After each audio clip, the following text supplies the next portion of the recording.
ಇವತ್ತು ಭೋಜೇಗೌಡರ ಥರ ಹಲವಾರು ಕನ್ನಡಿಗರು ಭಾರತೀಯರು ಹೊರದೇಶದಲ್ಲಿ ಇರಾನು ಮತ್ತು ದುಬೈ ಇದರಲ್ಲಿ ಇರ್ತಕ್ಕಂಥದ್ದು ಎಲ್ರಿಗೂ ಗೊತ್ತಿರೋ ವಿಚಾರ.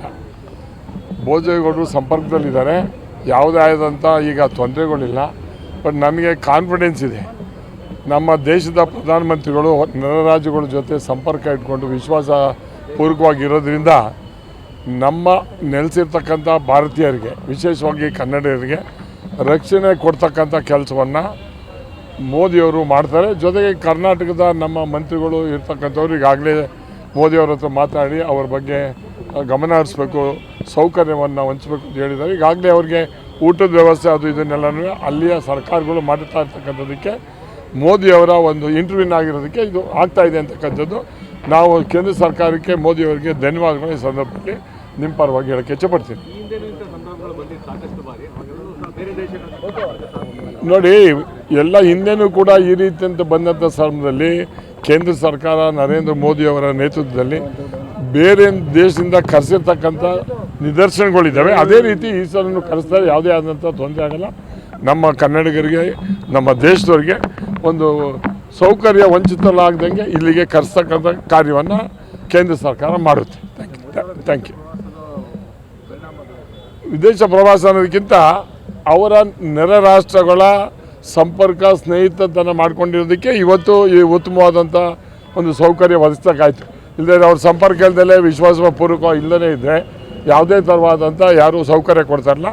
ನೆರೆ ರಾಜ್ಯಗಳ ನೆರೆ ದೇಶಗಳ ಜೊತೆ ಮೋದಿಯವರ ಸಂಪರ್ಕದೇ ಇವತ್ತು ಅದರ ಫಲವಾಗಿ ಇವತ್ತು ನಮ್ಮ ದೇಶದ ಜನರು ಒಂದು ನಿಜವಾಗಿ ತೊಂದರೆ ಇಲ್ಲದಂಗೆ ಬರ್ತಾರೆ ಅಂತಕ್ಕಂಥದ್ದು ನನ್ನ ಭಾವನೆ. Thank you. ಅಲ್ಲಲ್ಲ, ಭಾರತೀಯರಿಗೆ ಅನ್ನೋದಕ್ಕಿಂತ ನಮ್ಮ ದೇಶದ ಪ್ರಧಾನಮಂತ್ರಿಯವರು ಇಡೀ ಪ್ರಪಂಚದಲ್ಲಿ ಎಲ್ಲರ ಜೊತೆ ಸಂಪರ್ಕ ಇರೋದ್ರಿಂದ ನಮ್ಮವ್ರಿಗೆ ಗೌರವ ಹೆಚ್ಚಾಗಿದೆ. ಆ ಗೌರವದ ಮುಖಾಂತರ ಇವತ್ತು ಆ ರಿಸಲ್ಟನ್ನ ನಾವು ನೋಡ್ಬೋದು. ಹಿಂದೆನೂ ನೋಡಿದ್ವಿ, ಈಗಲೂ ಕೂಡ ನಾವು ನೋಡ್ತೀವಿ. ಈಗ ಟೊಬ್ಯಾಕೋನಲ್ಲಿ ಈಗಾಗಲೇ ಮಾತುಕತೆಯಾಗಿ ಹೈಯೆಸ್ಟು ಬೈಯರ್ಸ್ ಯಾರು ಅಂದರೆ ITC ಅವರು 45% ಮೇಲೆ 45 ಮಿಲಿಯನ್ ಅವ್ರು ತಗೋಬೇಕು. ಅವರು ಕಾರಣದಿಂದ ಇದು ಟ್ಯಾಕ್ಸ್ ಜಾಸ್ತಿ ಆಗಿದೆ ತಗೋತಾ ಇದ್ದಾರೆ. ಟ್ಯಾಕ್ಸ್ ಆಗಿರ್ತಕ್ಕಂಥದ್ದು ಸಿಗರೇಟ್ ಮೇಲೆ, ಲೀಫ್ ಮೇಲಲ್ಲ.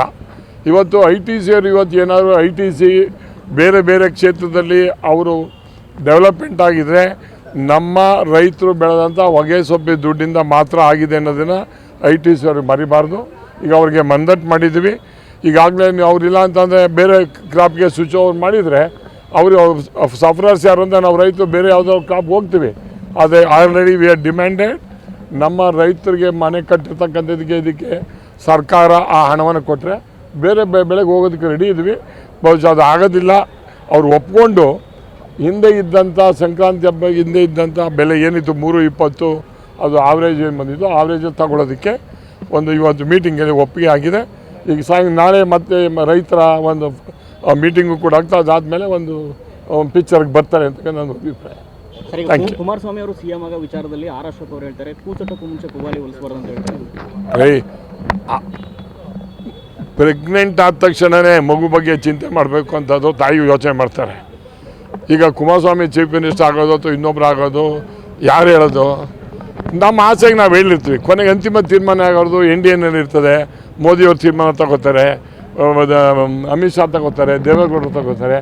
ಅದನ್ನು ಚೀಫ್ ಮಿನಿಸ್ಟರ್ ಮಾಡೋರು ನಾವಲ್ಲ, ಮಾಡೋದು NDA ಒಂದು ಕೋರ್ ಕಮಿಟಿ ಇರ್ತದೆ, ಅವ್ರು ಮಾಡ್ತಾರೆ.